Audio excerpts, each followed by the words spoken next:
Jerusalem and snuff it out like a dying candle flame. It was an undertaking that would eliminate every Christian or expel them back to their former homelands. He'd baited the Christians to war, and now they marched through Hell's Gate, led by an impetuous king. Guy of Lusignan, now the regent king of Jerusalem, had camped his mighty Christian host at Sophria, a small hamlet built around the only available water source for leagues.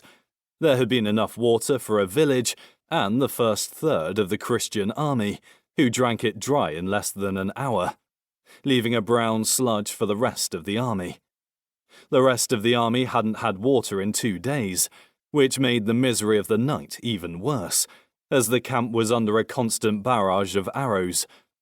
He'd slept beneath his shield in the arid darkness, hoping a Saracen arrow didn't find him.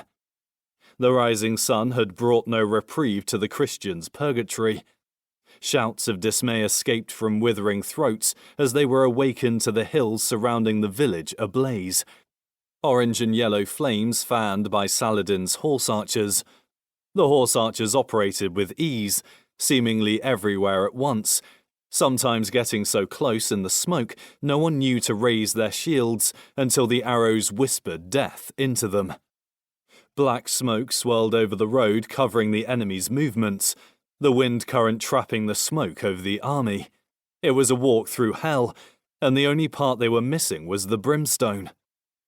Every man and beast in the column still dreamt of water, caring little for the threat posed by the enemy's arrows.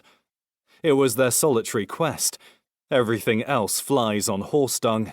The men swore to all manner of oaths, both silent in prayer and allowed to God to be righteous forevermore, only to be allowed a decadent sip. To drag their exhausted bodies to the nearest well and drink until their bellies were as swollen as a woman with child.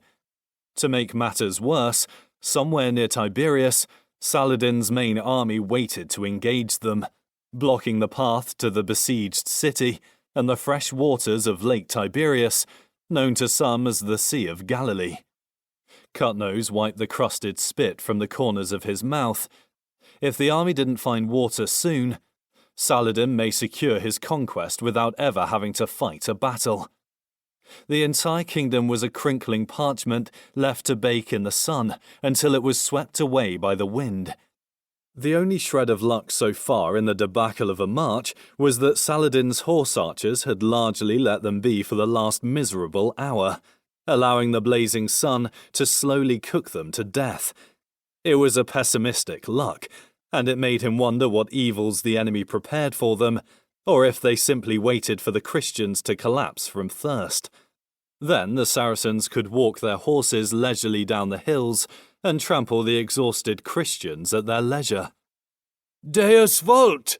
cried a priest nearby, lifting his arms to the sky as he sought the Lord. A cluster of dusty, white-robed priests and canons surrounded a cart whose wheels creaked with every rotation. The servants of the cross carried staffs to guide them, a vigorous holy song breaking from cracked lips for most of the morning. But the dryness and lack of water had smothered their fervour to a croak. At the centre of the wagon stood a giant gold inlaid cross like a small boat with a massive mast.